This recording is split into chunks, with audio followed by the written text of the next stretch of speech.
Bed time biography Stasiland book summary का chapter 4। क्या आपने कभी खुद को फंसा हुआ महसूस किया है और ये नहीं जानते कि क्यों?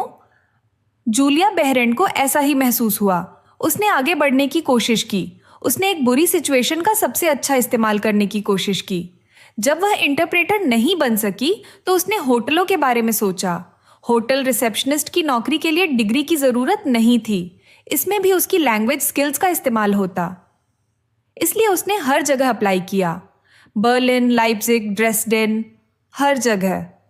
हर इंटरव्यू के बाद मैनेजर मुस्कुराता और कहता कि वह परफेक्ट है। वह एक्साइटेड होकर वहां से निकलती। एक दिन बाद उसे वही जवाब मिलता, हमने यह नौकरी किसी और को दे दी है। यह बार बार होता रहा। जूलिया को धीरे धीरे समझ आने लगा कि क्या हो रहा है। उसके एप्लीकेशन स्टासी को भेजे जा रहे थे, फिर उन्हें चुपचाप मना कर दिया जाता था। उसने अपनी जिंदगी बदलने की कोशिश की। उसने अपने इटालियन बॉयफ्रेंड से ब्रेकअप कर लिया। वे लाइप्जिग ट्रेड फेयर में मिले थे। वह वेस्ट की दुनिया की एक छोटी सी खिड़की था। उसने सोचा कि रिलेशनशिप खत्म करने से शायद उसका नाम साफ हो जाएगा। उसे उम्मीद थी कि चीजें बेहतर हो जाएंगी। एयरपोर्ट पर उसे एक और झटका लगा। एक गार्ड उसे एक तरफ ले गया। उन्होंने हर बैग खोला। उन्होंने उसके हेयर ड्रायर को अलग कर दिया। उन्होंने सबसे छोटी चीज की भी जांच की। जूलिया ने अजनबियों के सामने खुद को नंगा महसूस किया। उसकी जिंदगी की हर चीज शक के दायरे में लग रही थी। घर वापस आकर भी उसे कोई काम नहीं मिला। होटल, रेस्टोरेंट, टूरिस्ट एजेंसियां, कोई उसे काम पर रखने को तैयार नहीं था। वह एक अजीब खाई में गिर गई थी। ईस्ट जर्मनी ने हमेशा कहा था कि वहां कोई अनएम्प्लॉयमेंट नहीं है। अब वह अनएम्प्लॉयड थी। उसके पास यूनिवर्सिटी की जगह भी नहीं थी। उसे अकेला महसूस हुआ। फिर बुलावा आया। उसे रूम 118 में जाने के लिए कहा गया। वह बिल्डिंग से गुजरी। दरवाजे पर उसने वे शब्द देखे, मिनिस्ट्री फॉर स्टेट सिक्योरिटी। वह समझ गई कि वह कहाँ है। एक छोटे से ऑफिस में एक सूट पहने आदमी ने उसका स्वागत किया। वह शांत मुस्कान के साथ बोला। उसने उसे बताया कि वह मदद करना चाहता है। फिर उसने कागजों का एक ढेर खोला। वे उसके खतों की फोटोकॉपी थीं। इंटीमेट बातें, प्यार भरे नोट्स। उसने उन्हें जोर से पढ़ा। जूलिया शर्म से लाल हो गई। वह उसके परिवार के बारे में सब कुछ जानता था। वह उसके पिता की किताबों की पसंद जानता था।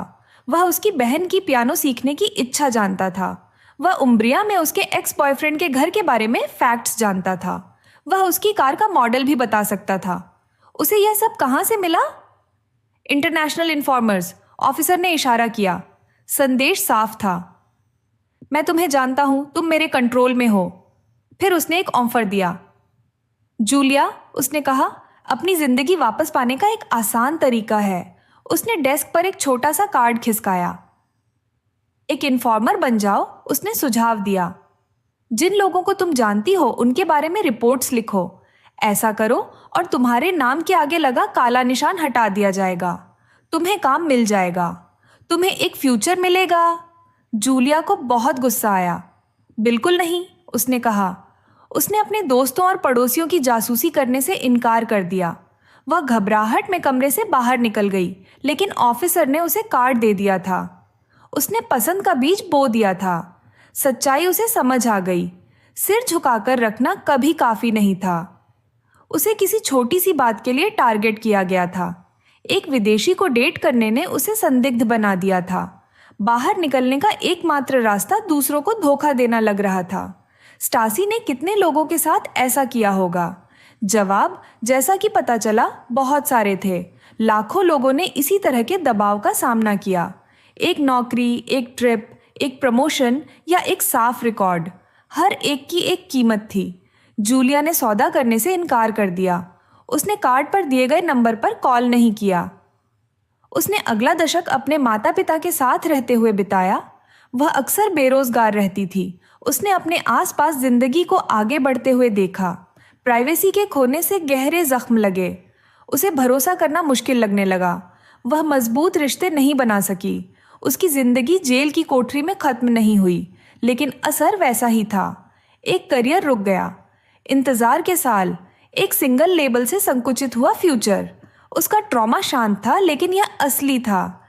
ये कहानी का वह हिस्सा है जिसे ज़्यादातर लोग मिस कर देते हैं। हर अन्याय शोर वाला नहीं होता, हर सज़ा ट्रायल जैसी नहीं दिखती। कभी कभी नुकसान छोटे छोटे कदमों से होता है। एक हेडमास्टर का विजिट, एक फटा हुआ खत, एक डेस्क पर एक कार्ड।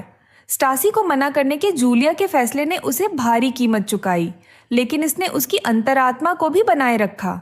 वह दर्द के साथ जीती रही, उसने अपनी डिग्निटी बनाए रखी और फिर कुछ और हुआ। इतिहास ने एक बड़ा मोड़ लिया। वह दुनिया जिसे वह जानती थी बदलने लगी।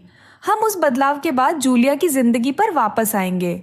अभी के लिए इस बारे में सोचें। अगर कोई अजनबी आपके फ्यूचर को अपने हाथ में रखता तो आप क्या करते? क्या आप कार्ड ले लेते और अपनी जिंदगी वापस पा लेते, या आप चले जाते और खोए हुए सालों से कीमत चुकाते? अगर आप वह किताब पढ़ते हैं जो उसकी कहानी बताती है, तो आप देखेंगे कि ये फैसले कैसे गूंजते हैं। जूलिया की जिंदगी दबाव, हिम्मत और अपना नाम बनाए रखने के मतलब के बारे में एक सबक है।